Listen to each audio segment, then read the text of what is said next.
I have a really versatile, really kind of classic recipe to share with you today. It's chicken in a mustard sauce. I'm using chicken breasts, but you could do this with fish, and you can even make a mustard sauce like this with steak. Wait till you see how to make it. It's gonna be really fun. So much fun, you're not gonna believe it. Season your chicken on both sides. Salt and pepper. I'm using boneless, skinless chicken breasts that have been flattened just slightly. And I'm just using tongs to turn them because I don't feel like washing my hands today. So I'm gonna see if I can do this without touching the raw chicken once. Okay, seasoned. Simple, right? So after they're seasoned, you just brown them on the stove. 2 tablespoons of olive oil in a hot pan. This pan has been preheating. And then put your chicken in.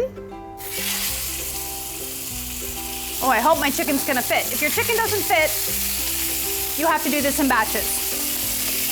I did it. I touched the chicken with my raw hands. Do you see that? Ah, foiled again. That has to cook for about 5 minutes.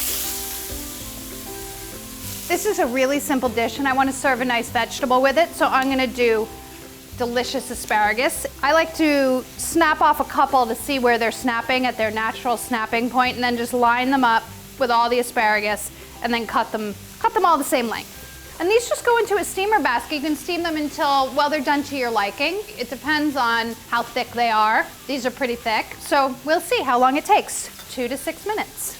Okay, asparagus in the pot. For 4 people, I'd say about a pound. These are ready to turn now. See how golden they are? Okay, so now that they're turned over, it's another 5 minutes.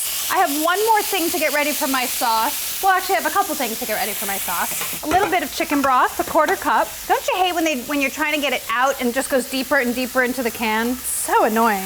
One more thing for the sauce is some delicious tarragons. The tarragon mustard sauce. Very classic, very French.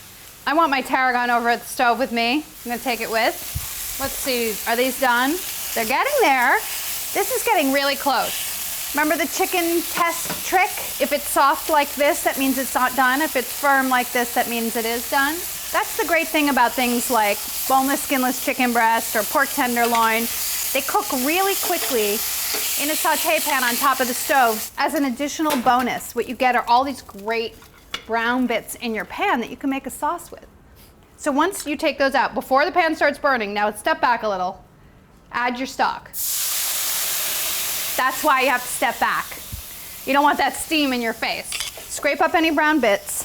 It reduces really quickly because the pan is so hot. So before it completely reduces away, measure out your cream, 1/2 cup. And then put your mustard in your pan. I want to add my 2 tablespoons of mustard first because it'll be smoother that way. So stir it around. Mustard is so great. First of all, it adds tons of flavor, but it's also a thickener and an emulsifier, which really helps sauces. So it's dual purpose here, but it has a 1/2 cup of cream in it, so what could possibly go wrong? And then you just let it cook for just a little bit to come together and become delicious and saucy. Okay, asparagus, it needs to come out. Don't put it on your raw chicken board, bad. Put it over here. The sauce is supposed to cook until it's thickened. It says about 2 minutes, but this looks thickened to me. Taste it. Does it need salt? A little bit. Not a lot though, because the chicken was salted. So just add a little bit of salt. And I want to put my tarragon in, so in it goes. Oh my gosh. When you add the tarragon to the sauce, you get this waft of amazing tarragoniness, which is a little bit like an anise flavor, but much fresher, much greener, much springier. It's so fantastic. And it is done. Now I can plate it. Chicken, asparagus, and then the pièce de résistance, the sauce. This sauce thickens up really fast. It's extremely rich, so I don't think you're gonna need a ton, but it's super tasty. Don't fall prey to temptation though, because remember that 1/2 cup of cream? It's all in that sauce. Just give yourself the 1 serving amount. Don't you just want to eat that right now? It's like being in the finest French restaurant, but you made it at home and it's only going to take you 15 minutes.